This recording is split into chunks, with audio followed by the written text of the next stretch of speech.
to being healthy. So come join me and let's discuss ways to create a healthier you and a healthier community.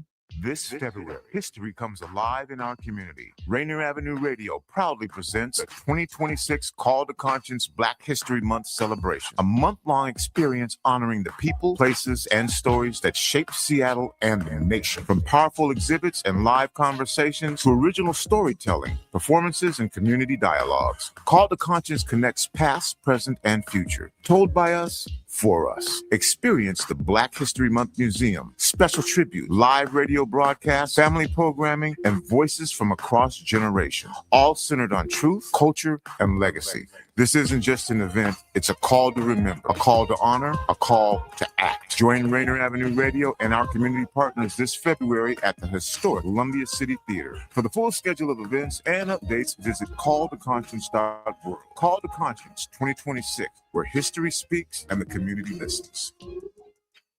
This is Rainier Avenue Radio.world.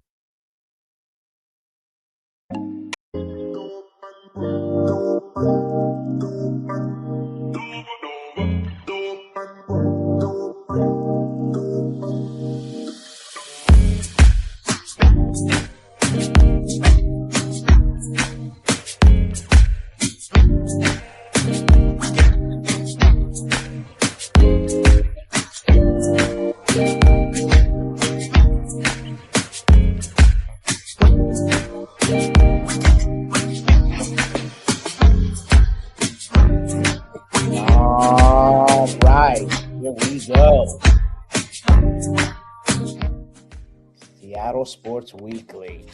What's going on, y'all? Yeah, there we go. Reading stuff on the side, but hey, here we go. Well, I mean, what is there to say? They are one win away from the Super Bowl. The Seattle Seahawks. An exciting win over the San Francisco 49ers. A little bit of a surprise because there's obvious blowout. And we're going to dive deep into it, much as we can with Corbin Smith. He was there. I was there. And again, for those that, I don't know, can you be a sport fan and turn into this show? Probably. Anyways, the score was 41-6. And Rashid Shaheed, opening kickoff, 95 yards, and just set Lumen Field electric. So that was really good. And then the defense just dominated. So a lot to talk about. Let me add just in that same sentence that then what happens? Zach Charbonnet injured in the second quarter on a run. And that was some devastating news that was confirmed by Mike McDonald yesterday. But he's out for the season. So we'll kind of get an update from Corbin, what he sees, what he thinks. And the Seahawks have a couple moves that they can make there. They've got two running backs on the injured reserve. Not injured reserve. They have one on the injured reserve, and that is George Halani. Remember, he played early on, good special team. But what they really have is they have two people, Velius Jones and also Cam Akers, who used to play for, you got it, the Rams. So here's what I'm going to do. I'm going to go right to D-Money, my little nephew. Y'all know him. Actually, I should call my other nephew and see how the show went. Us Mariah involved in music and sports, and also people don't know the medical profession and academia. So we're just not about music in sports. There's just a whole lot of, we're actually more academia than you would think, PhDs all over the place. But I digress because I'd love to know how the show went. That one that was hosted there at Columbia City Theater. And that one, my nephew, was Night. It was the headliner of that. And so I'd like to hear about that. I'll have to call him or maybe get him on the show. But now we're going to go to Doomy, Drez. And he's got this video on the dark side that he made up real catchy. So D Money, can we play that? It's the one you can see the players and the Seahawks there. And this is what My born 3, 1, 2, 3. M.O.B. M.O.B. Yeah. M.O.B. M.O.B. You are now entering the death zone. Welcome to the dark side. M.O.B. It's time to eat, boys. M.O.B. Mob mentality. And when we say mob, we mean mission over. Welcome to the dark side. When you see that blue and green, know it's mob ties. Defending every blade of grass when we collide. It's Seattle when it's raining and we outside. Yeah, we outside, everybody outside. Whole city going up like it's our time. You hungry, we can provide some beef up front and pancakes from my old line. It goes down in these trenches, and Murphy is a goon that I mentioned. I got a big cat and a K9, stout on the goal line, so holla at me when it's go time. 21, can you do something for me? I'm everywhere like I'm E-Man Warren. Wait, hold up, I gotta shout out my African in Jigba. You know he's sicker than most. When he run the post, he getting ghosts. When we flex, we don't skip steps, we do the reps. E. Jones told us that's how you build a legacy. Some game from your boy Dre's in the M.O.B. M.O.B. M.O.B. M.O.B. You are now entering the death zone. Welcome to the dark side. M.O.B. M.O.B. M.O.B. M.O.B. M.O.B. M.O.B. You're in the death zone. Welcome to the dark side. 12 as 1, you know how we do it. Better bring your hard hat when you can illumine. What you know about the death zone? We don't want it easy, we rather work for it. That's the time we on. Going crazy in the hotness. Man, we got this thing feeling like a mosh pit. Focus, man, mission over bullshit. But we don't talk about that Super Bowl, I'm still sick, It's still shout out to the LOB, but my young boys popping and it's M.O.B. Big Mike brought us back, now we starting to believe. Now it's everything earned and there ain't nothing free. When that D-line coming and the linebackers hunting and the hot get to swooping and the crowd get to buzzing and the secondary swarming and the quarterback slanging, feel like everybody's open. You rocking with the M.O.B. M.O.B. Yeah. M.O.B. M.O.B. You are now entering the death zone. Welcome to the dark side. M.O.B. You boys got 53. We got 70. My boy, You're in the death zone. 1, 2, 3, my. You are now entering the death zone. Welcome to the dark side.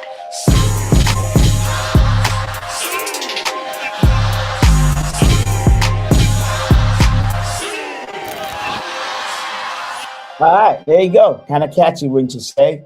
Absolutely. And again, that was Dre's.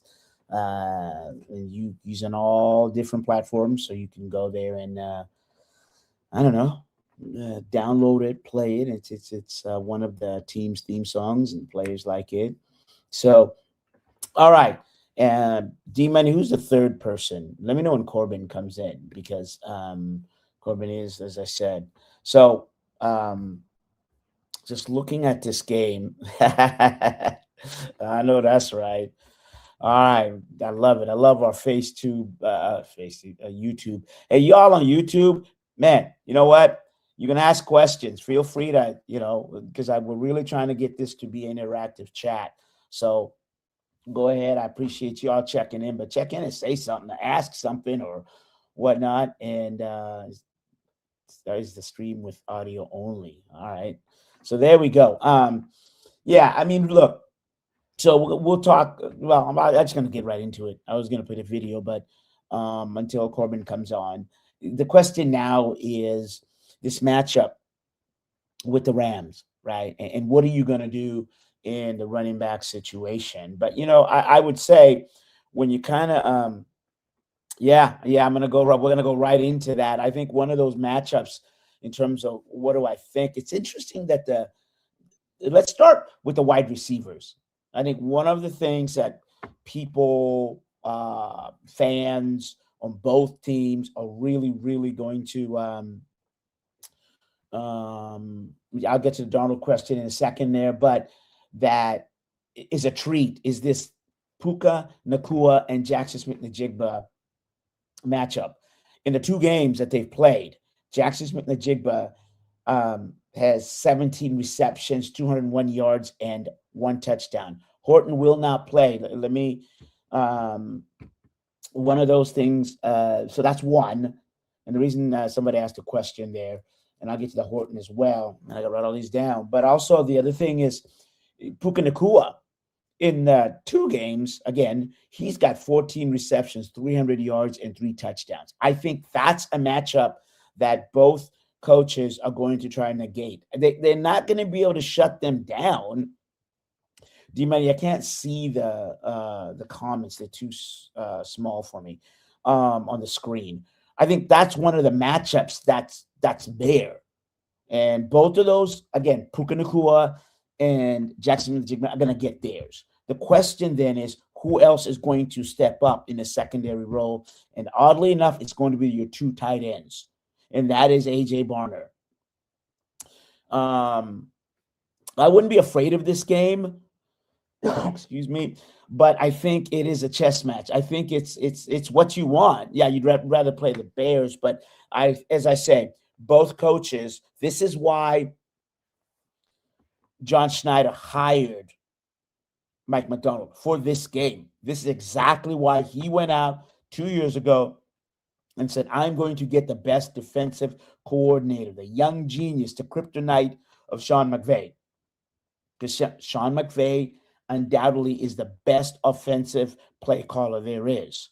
And this game is about even. I mean, this one has been back and forth. Remember the first game, Donald, 4 interceptions. So again, let me go back to the tight ends. I think Colby Parkinson, remember, he used to play here and against A.J. Barner. That's another matchup that I think is going to be critical in terms of to watch. And again, it's in that regard, it's going to go with the linebackers. It's going to go with the ability to which of those coaches, that is, can Mike Macdonald dial up the right offensive schemes and get Ernest Jones in the right position. You've got the defensive line that's there. Leonard Williams is eaten. And I would say the other one, Jaron Reed, Byron Murphy is really the player, what he's doing, because he's taking 2. He's eating up 2 players in terms of the run game and also the pass game, so that when they're doing the double team, when they're sliding that line to his side, when it get deep with Corbin about this, but when the offensive line will slide a certain way, that is to put extra attention on a certain player. And I've talked to Byron Murphy, and he said, yes, he's noticed that's happening more and more now, which is just really amazing. So then the other thing that you like about the Seahawks, Kobe Bryant is back, and he had a good game. Reek Woolen is playing a really good game. I talked to him after the game, and he feels healthy, head on right, and with Julian Love back there, I think that's just you're solid. And I can't mention the back of the Seahawks defensive backs without mentioning no, Riley Mills will not play. Is he on the roster? Yeah, I think they'd have to elevate him. But I can tell you right now that Devon Weatherspoon is the guy, right? He is going to make that team go. And he does with the energy that's there. And I know some of y'all got tickets. And when you get there, I'm not going to be a fanboy, but you know what to do, right? Now, let's go back to the Sam Darnold question. Yeah, he's going to play. And he is much more ready, that he's in a better position now in terms of dealing with that injury. Now, one of the things that you got to understand is that he did take this medic Teterol, and it kind of, for the oblique muscle. And that's why he didn't come out. Remember, there's 2 warm-ups the players do. There's the one they show up, like at least an hour and a half. They're on the field. And then so when they're out there, they go out and they warm up in their T-shirts, shorts, and whatnot. Have you? Some don't even wear anything just to make a statement. Now, after that, they go back in, because that's the one to kind of see if there's, you always hear about the pregame warm-up. That's the one they're testing everything, the agility and everything else, just in terms of their strains, sprains, anything to see that they're ready. Then they go back in the locker room, and then they put on the pads, and then they come out in their formations. And those are the ones, if you're at the game, y'all, when you're early, you can kind of see who's going to start. So what the Seahawks did with Donald is, rather than having him go out on the first set of warmups, he told us he threw in the Seahawks locker room.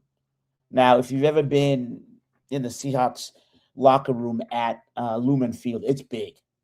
It's big enough. Okay, let me be specific, right?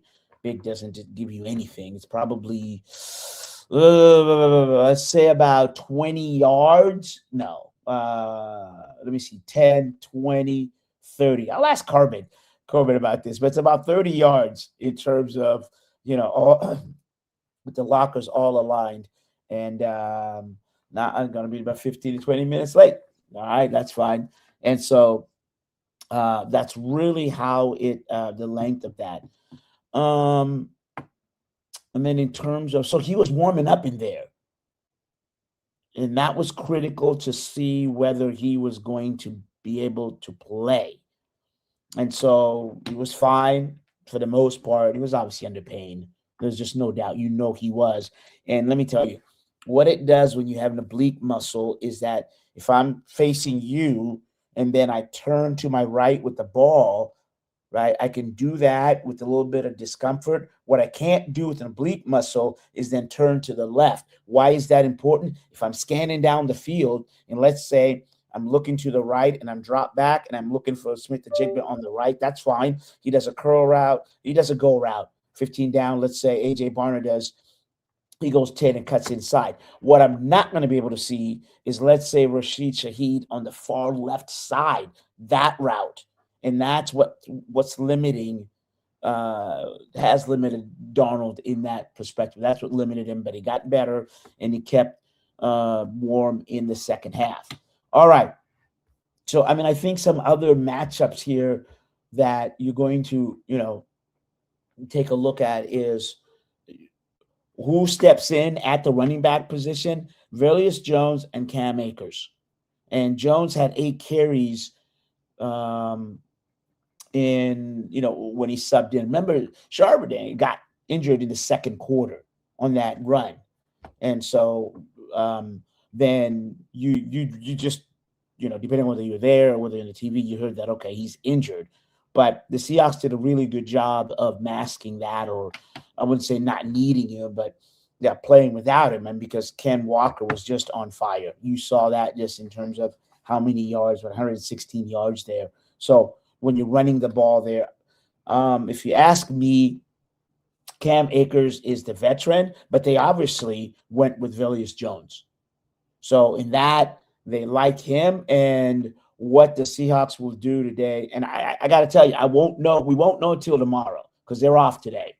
And that is George Holani. Remember, he started early in the season. So now he didn't start, but he was on the 53-man roster. The Seahawks can make one more move.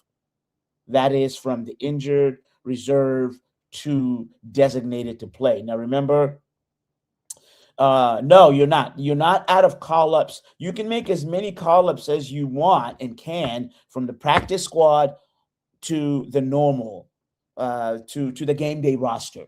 What you're out of as a Seahawk is you'll have one more move you can make, and that is to go from injured reserve, designated to play. Designated to practice. Now, remember, if you're designated to practice, the team has 21 days in which they either have to, 21 or 28. I'm going to Google that. I do not want to tell you, but I think it's 21 days to be able to, 21 days to return to practice. And why that's critical is you have to, 21 days it is. And so it's 21 days. And in that, so that's no good. Yeah, it's okay. In that 21 days, what you have to do is you have to go out and either put the player on the 53-man roster, or you have to leave him on injured reserve list, or he has to go through waivers. And so that's the decision they will make. Look, I think this game is going to come down to the wire. This isn't going to be a blowout. Why would you expect it to be a blowout, right? I mean, the first two games were close. And again, as I said, both of these coaches are mastermind. What you're going to look for, McVay is going to try to exploit the Seahawks defense where Nick Emenwari is another one. But by running Puka Nacua just behind Ernest Jones and in front of Julian Love and Kobe Bryant, because the Seahawks will go to a nickel and a dime package. And so what happens with that, that means you've got multiple, obviously, DBs out there. So now the Seahawks have to account for some of the other Rams receivers. And in that, the Seahawks will try to, say, all right, Ernest, take a few steps back, right? But then you also have to be careful because if he takes a few steps back in terms of his coverage, trying to get Puka Nacua behind him, the Rams then will run the game. They'll run the ball. And so those are, again, some of the, these matchups that are going to be real critical. And the last time they played, see, that's the key. If you look at the Rams defense, let me go back to the Seahawks. If you look at the Rams offense and Puka Nacua as well, and I talked about, you got Davante Adams. Do not forget that. So you have to respect Davante Adams, right? Heisman Trophy winner. So if you're not going to account for him, well, he's going to burn you. So that Adams deserves some attention, which then say if you've got Julian Love kind of playing that 2 deep, 3 deep zone, then you're going to take Davante Adams underneath, or you're going to take Adams down. That is down the sideline route, because what that will do is that will then take one of your safeties. Either Kobe Bryant has to follow. Now, I mean, again, so Josh Jobe is going to cover. You're going to have a cornerback on Adams, but you're going to get free safety.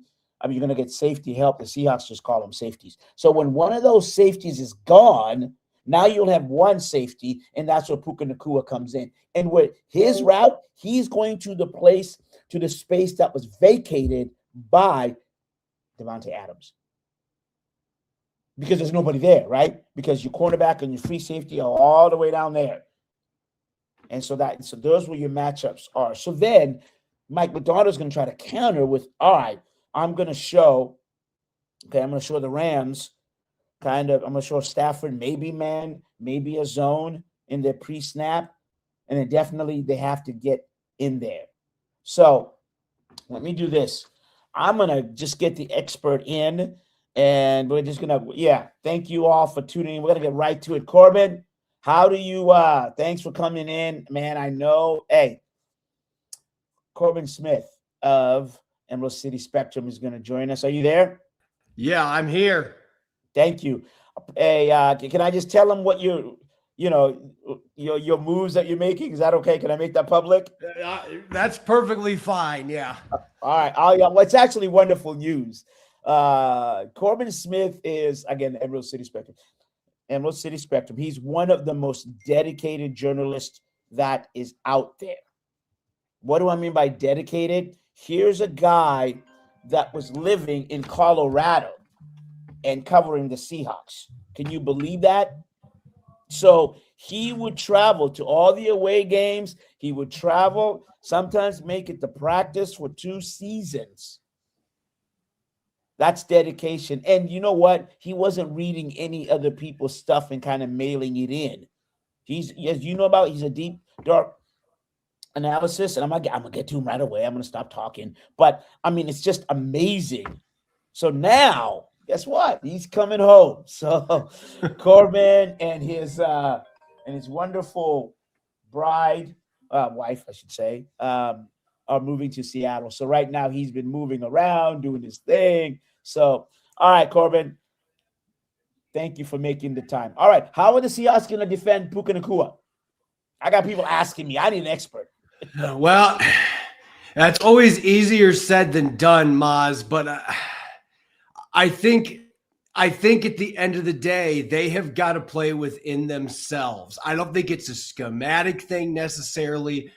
We saw some very uncharacteristic coverage busts in that last game that these two teams played. And you might remember, Maz, that Mike McDonald after the game said that he felt like, in retrospect, that he probably tried to squeeze too much in a short week. And his guys seemed like they weren't quite as sharp as they normally are. There were just some plays where it's like, why is Puka Nacua getting this wide open? So I don't even think it's necessarily about what schemes they're running. They have got to be playing their A game in terms of understanding what their game plan is, what they're doing coverage-wise, so that you're not letting Sean McVay manipulate you so this guy's getting wide open. I mean, the touchdown in overtime, for example, there wasn't a guy within 20 yards of Puka Nacua. That should never happen. So they've got to play better assignment sound football. To me, that is the biggest thing. I think the talent is there for them to be able to hold up well against Puka Nacua, but you cannot have coverage assignment busts like they did in that first matchup, or he is going to carve you up. What causes the assignment bust up? Lack of communication pre-snap? I would think that there probably just was not as confident of communication going on in that game because you have 3 days to prepare and you're playing an offense that does a lot of different things. They dress the same plays with different formations, stuff like that.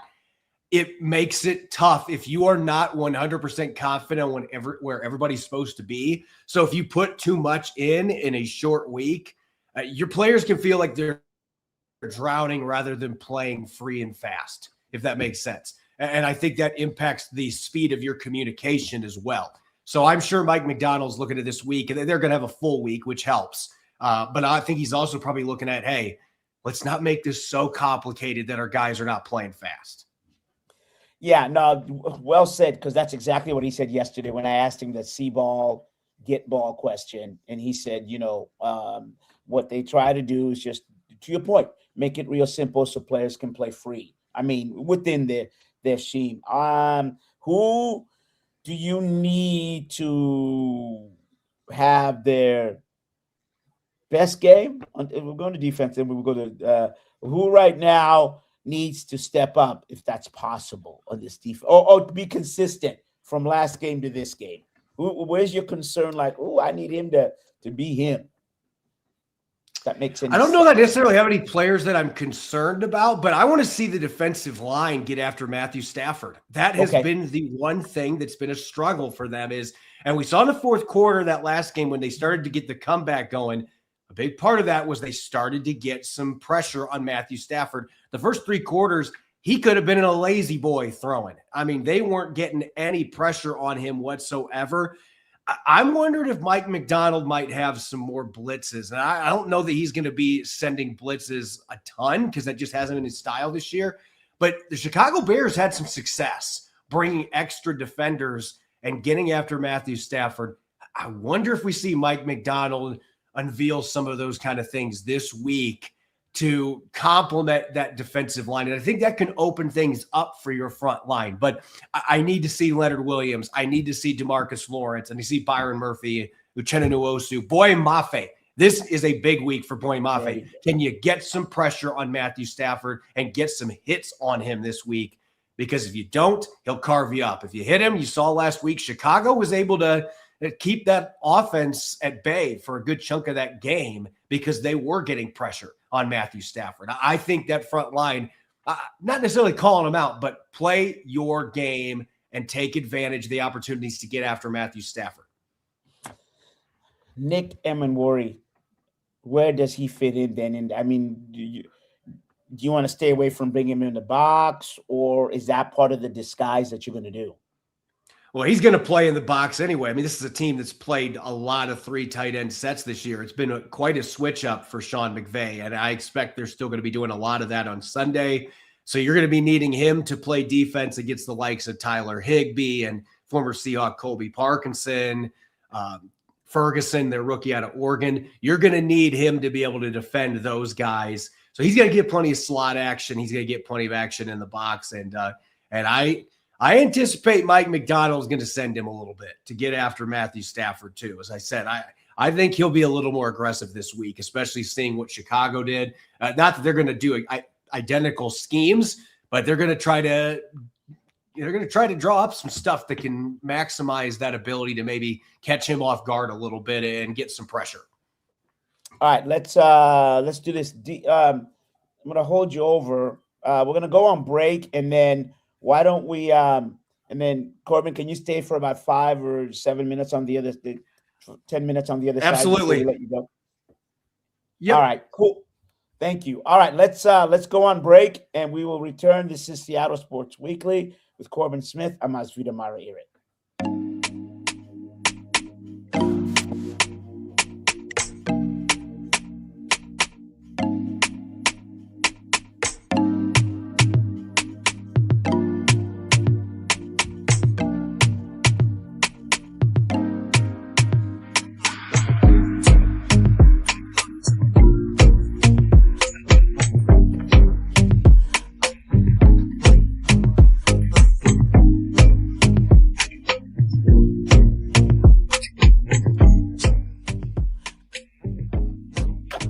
Ladies and gentlemen, this is Rainier Avenue Radio.world, the station that cares about our community. This February, Rainier Avenue Radio presents the 2026 Call to Conscience Black History Month celebration. This year features a special tribute to Lenny Wilkins, honoring his legacy on and off the court. A powerful Black History Month installation on African Americans in the Metro League. An original African-rooted storytelling performed by Arsalan Ibrahim. Exhibits, tributes, live radio, and conversations that connect generations. Call to Conscience 2026 at the historic Columbia City Theater. Learn more at calltoconscience.org. Hey, community, listen to New Hope Missionary Baptist Church every Sunday, 10:45 a.m. We invite you to get up and call a friend and tell them that New Hope is on live. This is the day that the Lord has made. Let us rejoice and be glad in it. Now, our pastor, the Reverend Dr. Robert L. Jeffrey Sr. Everybody clap your hand, come on. Listen to New Hope Missionary Baptist Church every Sunday, 10:45 a.m. What do you get when culture, climate, and community collide? You get Earth Deserves More Than a Day. Rainier Avenue Radio and King County Park stew down with a week of real talk, real people, and real solutions. This ain't your average Earth Day. Tune in and feel the energy, because the movement is now. Hey, Seattle, tune in to Lidline Sports every Monday, 7 p.m. to 8 p.m. What up, yo? We are back. This is Pep, and the man that don't take no mess, Mr. O-P-I-S, Mr. Stevenson. What say you? I hope you see the hat that I'm wearing right now. That's how mad I am. I do. Man, you are angry. I just want to make that be known. Tune in to Lidline Sports every Monday, 7 p.m. to 8 p.m. Lidline Sports. Sediment cleanup of the lower Duwamish River has begun. The U.S. Environmental Protection Agency and the members of the Lower Duwamish Waterway Group, which includes King County, the City of Seattle, and Boeing, have begun sediment cleanup of the Lower Duwamish Waterfalls Superfund site. This important environmental project will address sediment pollution and help restore the health of the Duwamish River. Starting on the waterway's upper reach, construction activities extend from the South 102nd Street Bridge down straight to the Duwamish Waterway Park. Over the next 3 years, in-water activities will occur from October to February, ending in February 2027. Visit ldwg.org to learn about the upper reach cleanup and sign up for email updates. You are listening to Rainier Avenue Radio.world. Don't forget to log on www.rainieravenue.radio.world.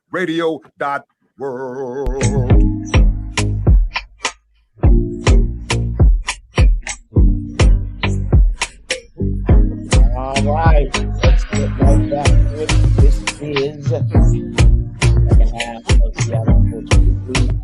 I'm Mara Era, and just really honored to have the one and only Corbin Smith of the Emerald City Spectrum in Denver. And after this week, he will be in Seattle. Well, I'm sure he'll be in Seattle, but hopefully in Santa Clara Levi Stadium in a couple of weeks. But Corbin, thanks for hanging on, brother. Let's go to the offensive side.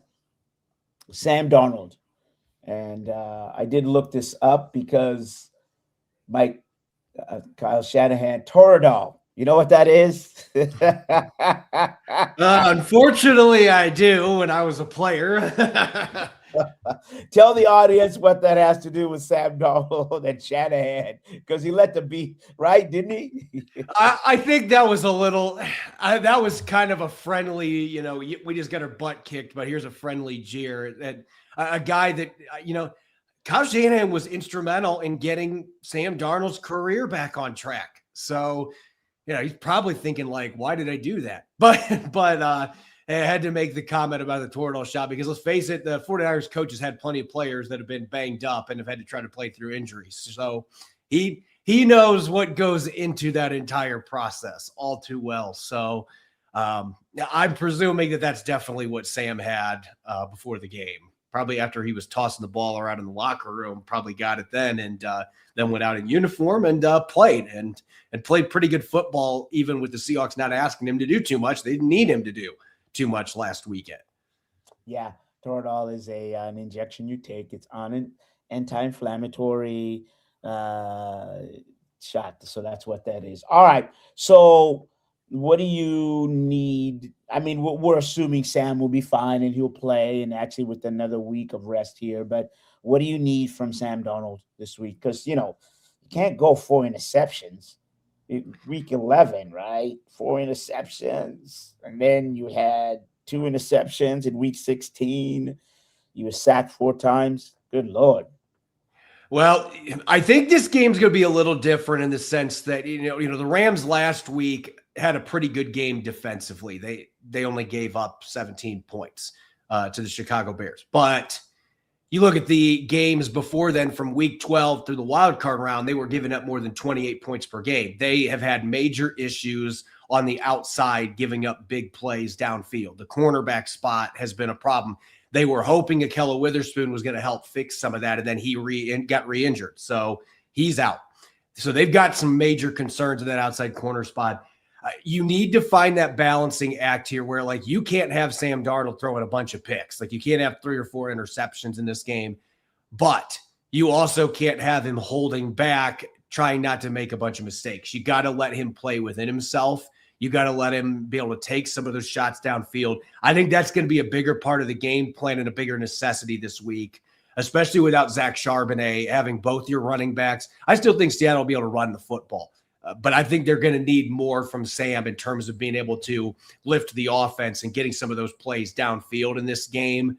And it's going to be on the offensive line to give him the time to be able to do that, as the Rams have a history of getting after Sam Darnold. But they didn't do that very much in the last matchup. So if Seattle's O-line can carry that over and you can get some of those plays downfield, Shaheed and Smith and Jigba, I think you can maybe there's a chance Elijah Arroyo comes back this week. We'll see.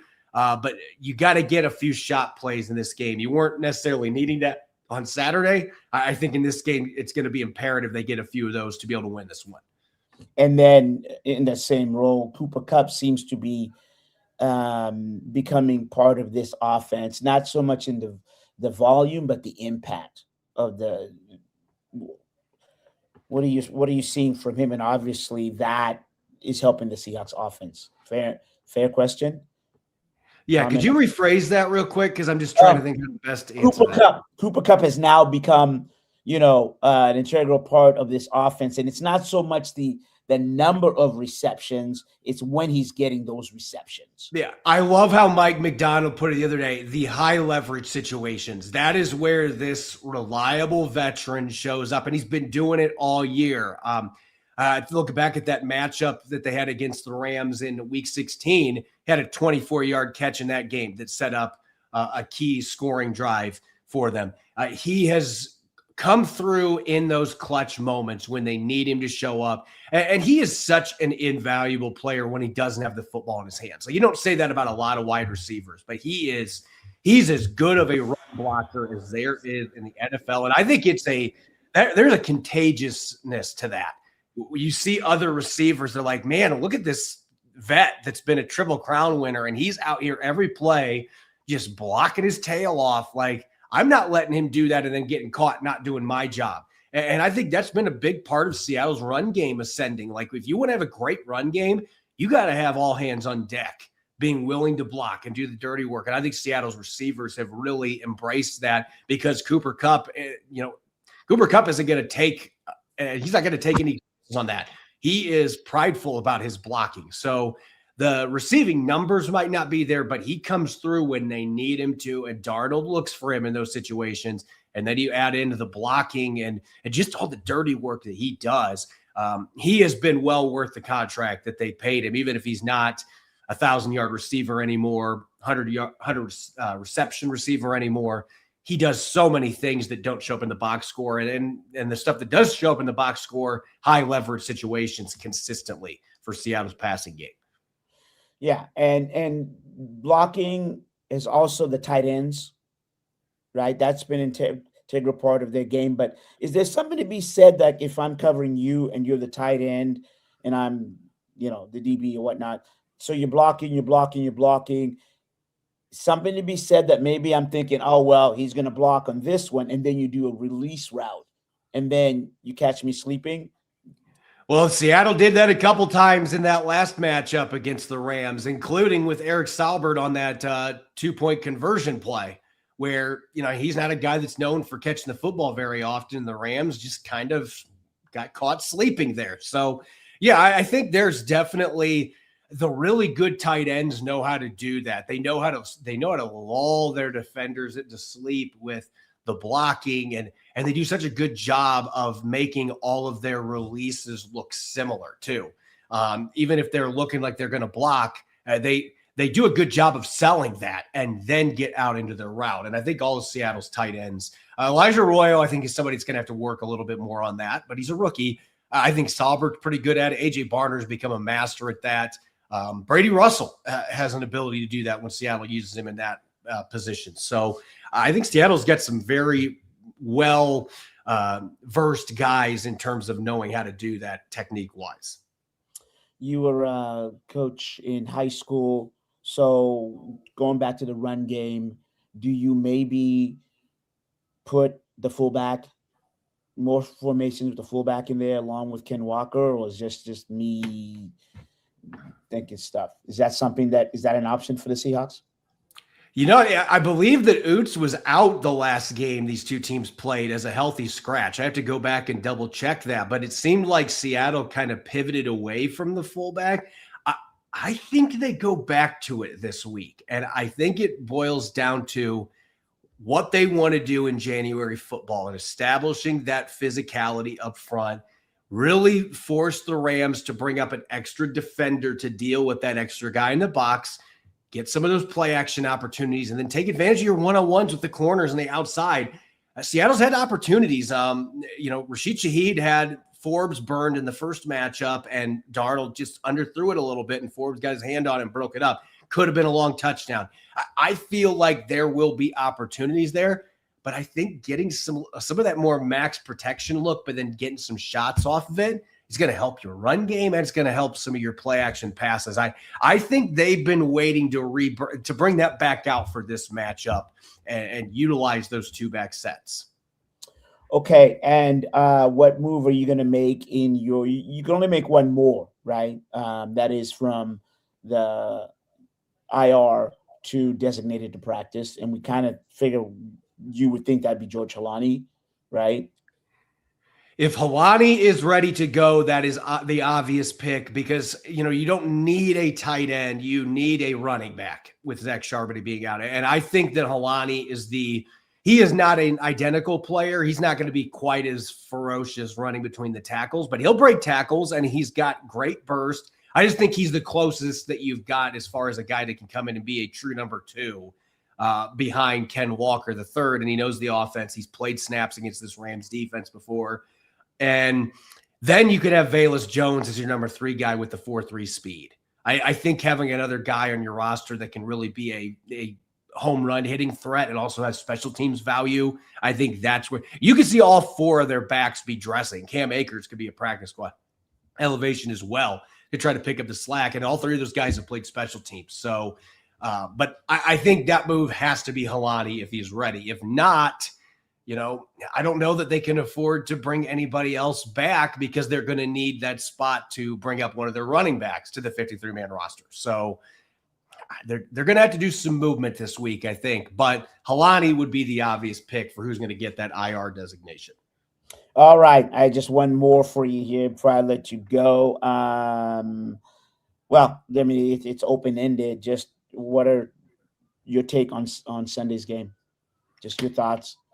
I think this is another one of those true flip a coin type matchups. The Rams, unlike the 49ers, Sean McVay's figured some things out when it comes to Mike McDonald's defense. And again, I think some of that was self-inflicted in that last matchup.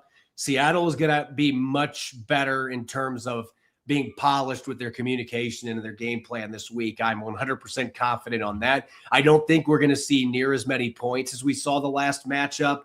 I expect this to be in the low to mid 20s for both teams. I'm not anticipating a 38-37 game. I think the defenses are going to play better. And, I don't know who's going to win just yet. It's too early in the week for me to make that call. But I think by the end of the week, have a little better idea here. But the Rams just match up so well with Seattle. Seattle matches up well with them. I think these are two incredibly evenly matched teams. So I don't expect to see quite as many fireworks points-wise as we saw last time around. Okay, having said that, it's going to be 42-41. No, I'm kidding. Hey, I know fans would probably love that, but yeah, I'm anticipating a little bit more defense this game than we saw last time. Yeah, well said from X's and O's perspective. All right, Corbin, thank you. He is Corbin Smith, Emerald City Spectrum. Appreciate you, and I'll see you Sunday, brother. Sounds good, man. See you at Lumen. All right.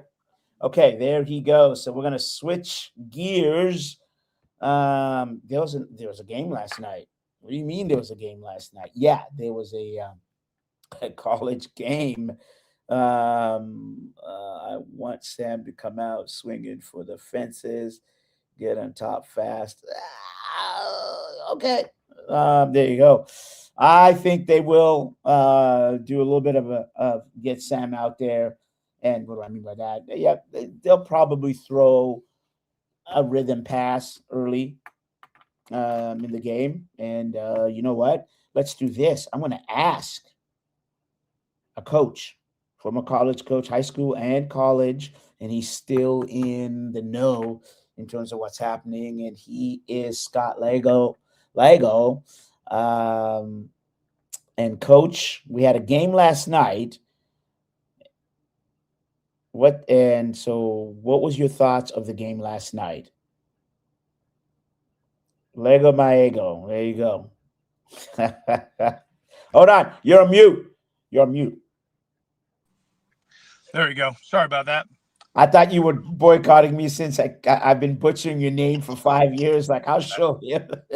That's okay, my friend. It's been butchered all of its life. Trust me. Welcome. So glad to have you. Appreciate that. Yeah, good game last night and big game on Sunday this week. An epic night last night. Team goes 16-0, which is very unheard of in college football anymore. Got to see that team personally up close and personal once, which wasn't a lot of fun. But they are who they are and what they did. But to be honest with you, I mean, been thinking a lot about the Gas man, Mike Gastineau, from yesterday and today. He's a longtime Indiana fan, went there, graduated, and I wrote him a little note on Facebook. I just said, those are the good things about NIL and portal, how quickly something can change for a program. And, from the second losingest program in NCAA history to national champions in 16-0, that's where the portal and NIL can be a benefit and be a thing. I guess my only other question would be then, or not my question, but my comment would be, is it sustainable? Will this, model continue to work for Coach Signetti and do that? I think it was, personally, this is my personal opinion, I think it was magic in a genie in a bottle. I think it was perfect timing. You got the JMU kids to come, they buy in, they do all the right things. Average age is 22 and a half years old for their roster. All those things just have to hit right. make it happen. So I don't know if that model can continue. Can you just go into the portal and get older guys and make it happen every year?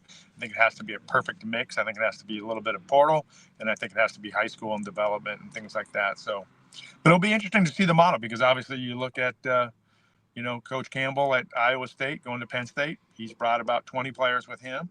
I think that Coach Franklin at Penn State brought a few of the Penn State guys over to Virginia Tech. Summerall, I know, brought some guys to Florida. So it's definitely the model that a lot of these guys are going to try to use.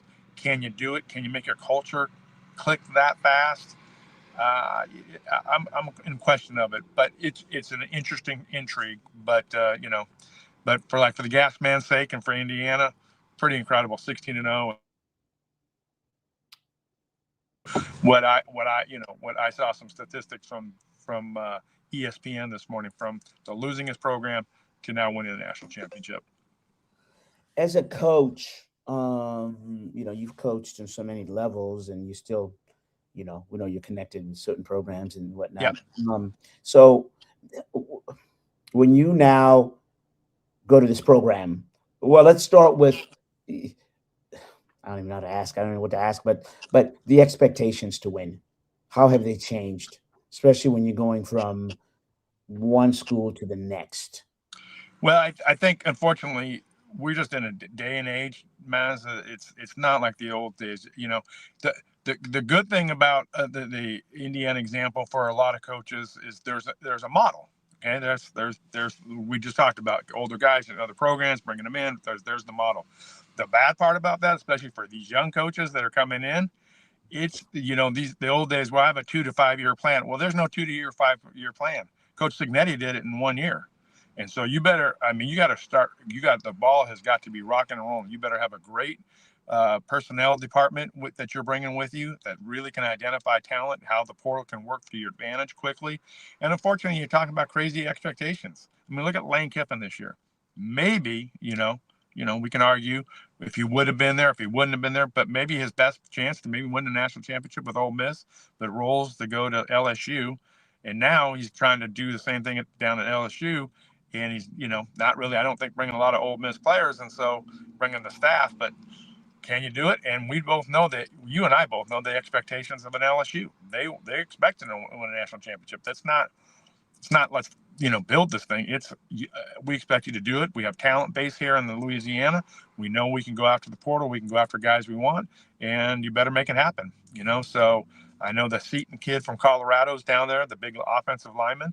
How much money are they going to offer him and do those things? And, so it's doable, but the expectations and what you have to do, you have to step in from day one and say, we're going to win, and we're going to win right away. And, and even to the point where you and I have talked about it in the past, could an IU win?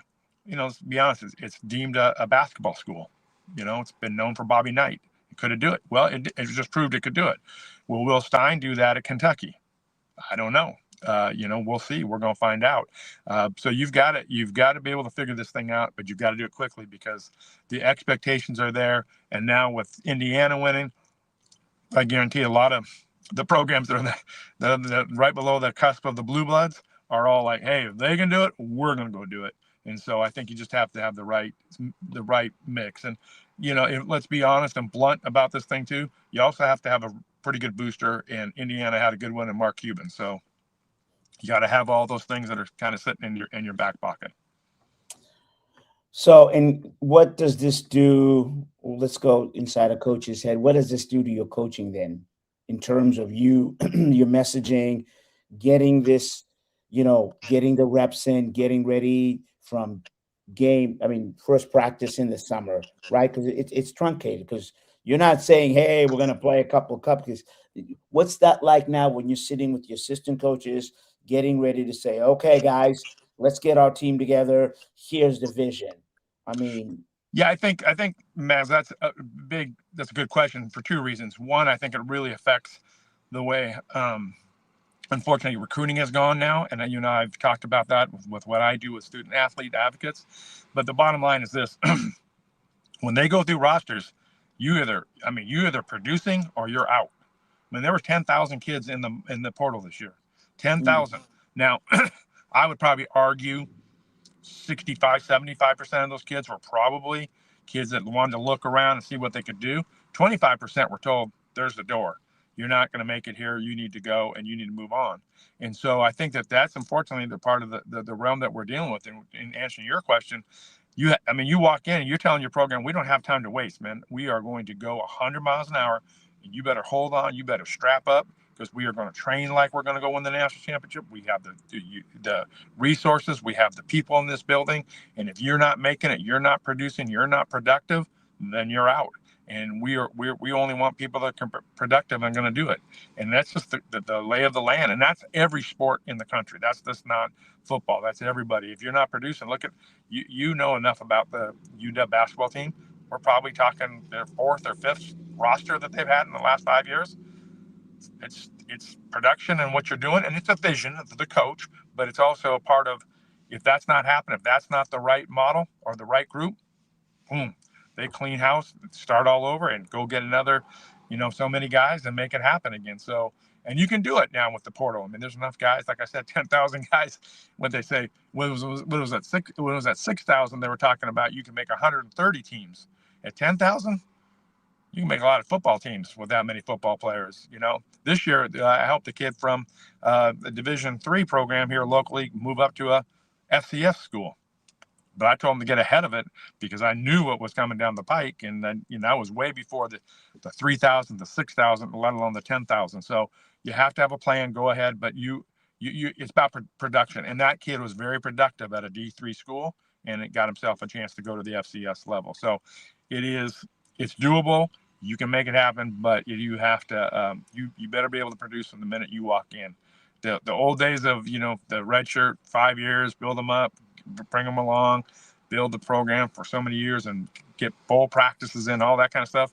That's gone. It is like you're either producing or you're gone. And we can look at a lot of rosters. I mean, the kid that made the play last night for Indiana to win the game. Where was he from? Miami. From the great program of Northwestern High School down there in Miami area. So, I mean, Indiana got a Miami kid to beat Miami in Miami. So it's just the way it is nowadays. Let's go through some quick numbers, because I'm not sure audiences or people are really aware of the numbers here. I know you're generalizing, right? So, starting wide receiver. How much am I making? I mean, in general, you're going to make from about 400,000 to, if you're an elite guy, $1 million. That's crazy. All right. I am the guy behind him. How much am I making? But to your point, with a caveat that if he goes down, I'm starting, right? Like you said, it isn't like, how much am I making?